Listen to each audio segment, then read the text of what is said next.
second graders, welcome back to more story time with Miss Wakefield. Get your journeys books out. We are on page 166 reading Dex, The Heart of a Hero. This is a fantasy story. Fantasy is fiction, which means that it is a not true story.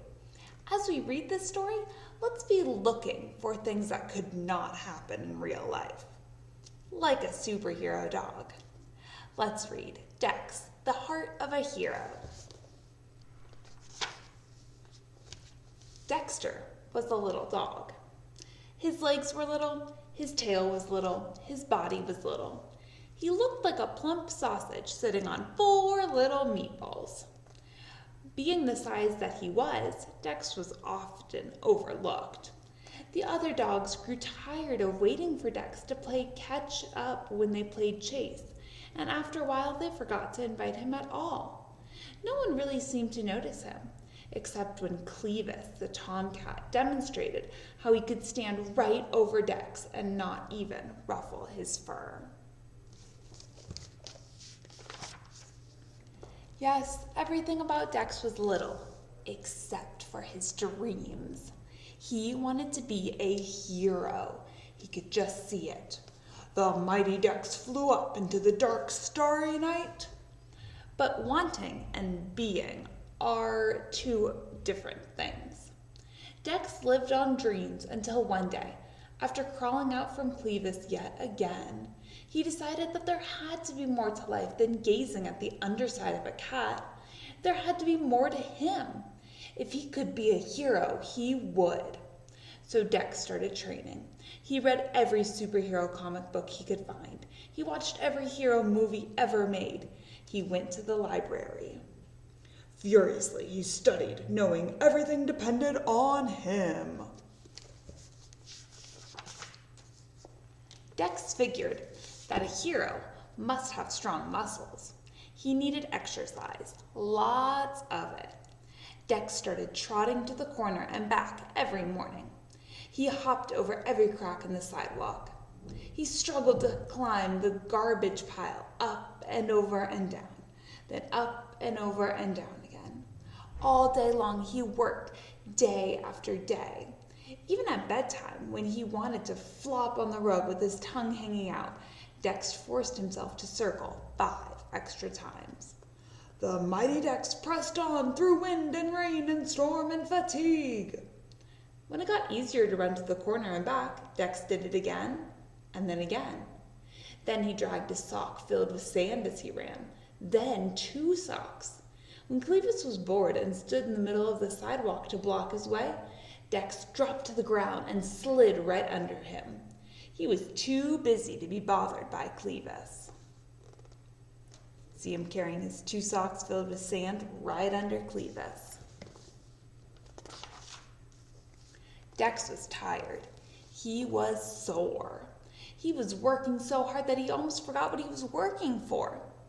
But one night, as he dragged himself to bed after he put his last set of push-ups, Dex stopped in front of the mirror and flexed. He could feel them. He could see them. Muscles. Faster than a rolling ball, stronger than the toughest rawhide, able to leap tall fences in a single bound. Now Dex didn't take the stairs. He skimmed them. He leaped over hydrants. He vaulted up curbs. He could jump over the garbage mountain without touching the top. He could run like the wind. He felt as if his legs had springs. Only one thing was missing. Finally, a small brown package arrived. Dex ripped it open. His hero suit. It was red with a shiny green cape and it fit like a glove.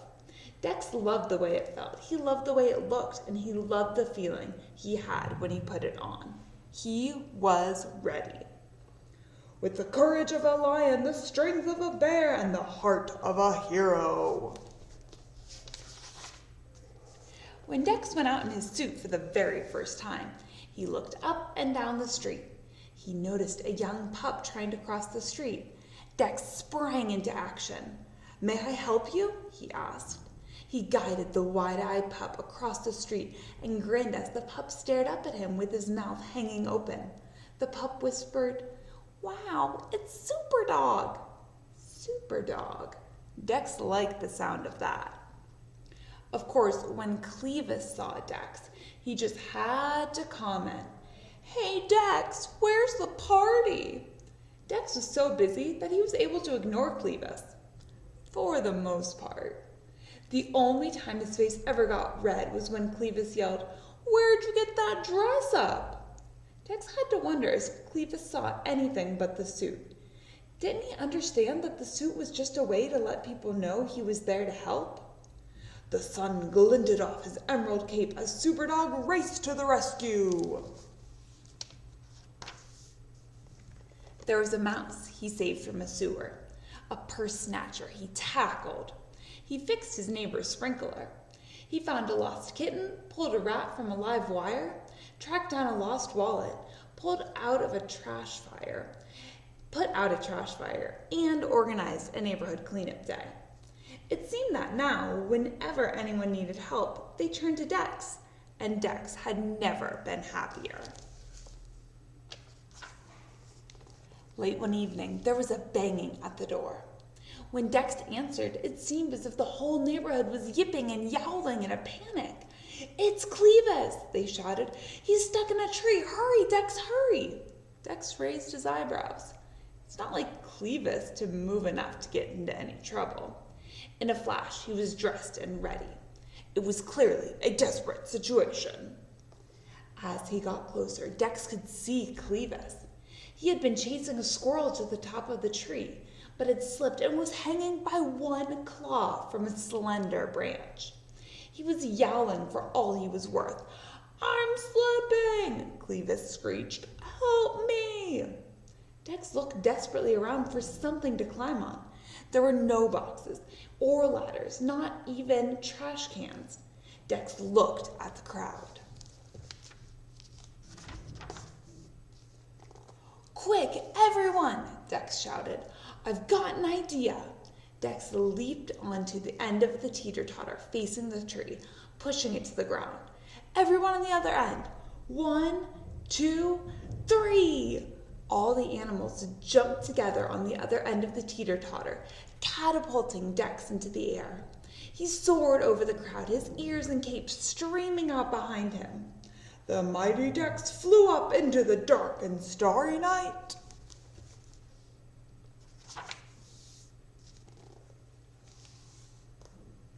Dex scrambled onto the branch next to Clevis. Quickly, he pulled off his cape and tied its 4 corners onto the screeching cat. "Jump!" Dex shouted. "Jump, Clevis!" With an ear-piercing shriek, Clevis let go. The billowing cape caught the air and parachuted the big cat to the ground. Dex backed up and slid to the ground amidst the cheers from the crowd. "Super dog! Super dog! Super dog!" Dex was bruised and tired, but he forgot his discomfort as Clevis sheepishly lumbered over, still tangled up in the green cape. "Thanks, Dex. You really are a hero." Dex didn't think he could feel any better, but he did, just a little. The next day, when Clevis slided up next to him and whispered, "Say, Dex, could I be your partner?" Dex looked the big tomcat up and down. It would take a lot of work to turn Clevis into a hero. He could hardly wait. "Sure," Dex said with a grin. "Sure. With twice the brains and triple the brawn, our heroes forge on, ever ready to lend a helping paw." I hope you boys and girls enjoyed our story.